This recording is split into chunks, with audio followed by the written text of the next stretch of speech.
Hello friends, ఈరోజు ఈ వీడియోలో NEET UG 2024 MBBS, BDS and BSc nursing admission కోసం ఆల్ ఇండియా కోటా కౌన్సిలింగ్ ద్వారా పార్టిసిపేట్ చేసిన స్టూడెంట్స్ రిజిస్ట్రేషన్ టైంలో మీరు registration fee and security deposit amount pay చేశారు. అయితే registration fee amount not refundable అని తెలుసు. అలాగే సెక్యూరిటీ డిపాజిట్ అమౌంట్ రీఫండ్ చేయబడుతుంది అని ముందుగానే ఇన్స్ట్రక్షన్స్ లో ఇచ్చారు. ఇప్పుడు ఈ security deposit amount refund process ని ఎంసీసీ వాళ్ళు మీ బ్యాంక్ అకౌంట్స్ కి అమౌంట్ ట్రాన్స్ఫర్ చేసే ప్రాసెస్ స్టార్ట్ చేశారు. కాబట్టి ప్రతి ఒక్కరు కూడా మీ యొక్క బ్యాంక్ అకౌంట్స్ ని ఒకసారి చెక్ చేసుకోండి. అయితే OC and EWS category students కి 10,000 రూపాయలు ట్రాన్స్ఫర్ చేయబడుతుంది. అలాగే OBC, SC and ST category students కి 5,000 రూపాయలు రీఫండ్ చేయబడుతుంది. అలాగే డీమ్డ్ యూనివర్సిటీస్ లో పార్టిసిపేట్ చేసిన స్టూడెంట్స్ కి 2,00,000 రూపాయలు మీకు అమౌంట్ ట్రాన్స్ఫర్ అవుతుంది. అలాగే కొద్దిమంది students special stray vacancy round లో పార్టిసిపేట్ చేసినప్పుడు సెక్యూరిటీ డిపాజిట్ అమౌంట్ క్రింద 50,000 రూపీస్ కూడా పే చేశారు. ఆ అమౌంట్ కూడా అంటే మీకు ఒకవేళ సీటు వచ్చినా లేదా సీట్ రాకపోయినా ఈ 2 కేసెస్ లో కూడా అమౌంట్ రీఫండ్ చేయబడుతోంది. కాబట్టి ప్రతి ఒక్కరు కూడా మీ యొక్క బ్యాంక్ అకౌంట్స్ ని చెక్ చేసుకోండి. అయితే ఈ సెక్యూరిటీ డిపాజిట్ అమౌంట్ ఎవరెవరికి రీఫండ్ చేయబడుతుంది అంటే మీకు ఆల్ ఇండియా కోటా కౌన్సిలింగ్ లో సీటు వచ్చి కాలేజ్ లో జాయిన్ అయినా రీఫండ్ అవుతుంది, లేదా అసలు సీట్ రాకపోయినా కూడా మీకు అమౌంట్ రీఫండ్ చేయబడుతుంది.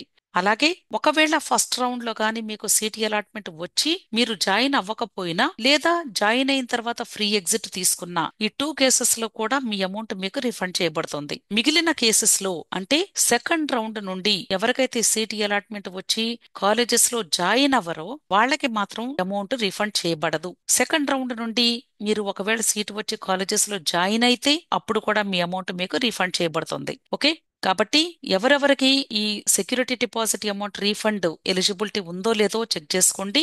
అంటే మీరు సీట్ వచ్చి కాలేజెస్ లో జాయిన్ అయితే మీ అమౌంట్ టోటల్ అమౌంట్ మీకు రీఫండ్ చేయబడుతుంది. ఒకవేళ సెకండ్ రౌండ్ నుండి మీకు సీట్ వచ్చి కాలేజ్ లో జాయిన్ అవ్వకపోతే అప్పుడు మీ అమౌంట్ మీకు రీఫండ్ చేయబడదు, గుర్తుంచుకోండి. అలాగే కొద్దిమంది స్టూడెంట్స్ ఒకవేళ సెకండ్ రౌండ్ లో సీట్ వచ్చి మీరు కాలేజ్ లో రిపోర్ట్ చేయకపోయినా మీ యొక్క సెక్యూరిటీ డిపాజిట్ అమౌంట్ ఆల్రెడీ ఫోర్ఫీట్ అయి ఉంటుంది. అయితే మీరు థర్డ్ రౌండ్ లో మరలా పార్టిసిపేట్ చేసినప్పుడు ఒకవేళ మీరు ఫ్రెష్ గా సెక్యూరిటీ డిపాజిట్ అమౌంట్ రెండోసారి గానీ మీరు పే చేస్తుంటే మీకు థర్డ్ రౌండ్ తర్వాత సీటు వచ్చి జాయిన్ అవ్వకపోతే ఆ అమౌంట్ కూడా మీకు తిరిగి రీఫండ్ చేయబడదు. ఒకవేళ సీటు వచ్చి కాలేజ్ లో జాయిన్ అయితే మాత్రం లేదా సీట్ రాకపోయినా అప్పుడు మీ అమౌంట్ మీకు రీఫండ్ చేయబడుతుంది. సో ఇలా డిఫరెంట్ కేసెస్ లో మీరు ఏ కేటగిరీకి సంబంధించినటువంటి స్టూడెంట్ మీకు ఎలిజిబిలిటీ ఉందా లేదా అనేది జాగ్రత్తగా చూసుకోండి. మీ యొక్క బ్యాంక్ అకౌంట్స్ ని చెక్ చేసుకోండి. మీరు రిజిస్ట్రేషన్ ప్రాసెస్ చేసిన టైంలో మీ బ్యాంక్ అకౌంట్ నుండి లేదా మీ బ్యాంక్ కార్డ్స్ నుండి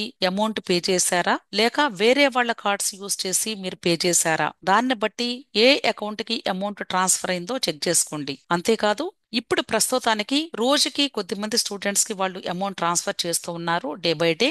అందరికీ ఈ ప్రాసెస్ కంప్లీట్ అయిపోయిన తర్వాత ఇదే అఫీషియల్ వెబ్సైట్ లో మీకు ఒక పీడిఎఫ్ రూపంలో కంప్లీట్ ఇన్ఫర్మేషన్ ప్రొవైడ్ చేస్తారు. అంటే ఎవరెవరికి ఎంత అమౌంట్ ఏ డేట్ న ఏ అకౌంట్ కి ట్రాన్స్ఫర్ చేశారు అనేది డీటెయిల్స్ ఇస్తారు. కాబట్టి మీరు తప్పనిసరిగా ఆ పీడిఎఫ్ ను కూడా ఒకసారి చెక్ చేసుకోండి. ప్రస్తుతం అయితే ఆ పీడిఎఫ్ అవైలబుల్ గా లేదు, ఎందుకంటే ప్రస్తుతం ప్రాసెస్ కంటిన్యూ అవుతూ ఉంది. కాబట్టి అంటే రోజుకి కొద్దిమంది స్టూడెంట్స్ కి వాళ్ళు అమౌంట్ ట్రాన్స్ఫర్ చేస్తూ ఉన్నారు 1 by 1. సో సుమారుగా ఒక 10 days పట్టొచ్చు అందరికి ఈ ప్రాసెస్ కంప్లీట్ అవ్వడానికి. ఆఫ్టర్ 10 days మీకు ఆ పీడిఎఫ్ ఇదే వెబ్సైట్ లో అవైలబుల్ గా ఉంటుంది, కాబట్టి మీరు చెక్ చేసుకోవచ్చు. అంతేకాదండి, మీకు ఎలిజిబిలిటీ ఉండి ఒకవేళ అమౌంట్ గానీ ట్రాన్స్ఫర్ అవ్వకపోతే అప్పుడు ఇక్కడ కాంటాక్ట్ అస్ లో ఇక్కడ మెయిల్ ఐడి ఉంటుంది, finance.mcc.lifecarehll.com అని. సో వీళ్ళకి మీరు మెయిల్ చేసినట్లయితే నీట్ రోల్ నెంబరు, ర్యాంకు, అలాగే మీ యొక్క డీటెయిల్స్ అన్ని కూడా వీళ్ళకి మెయిల్లో అటాచ్ చేసి పంపించినట్లయితే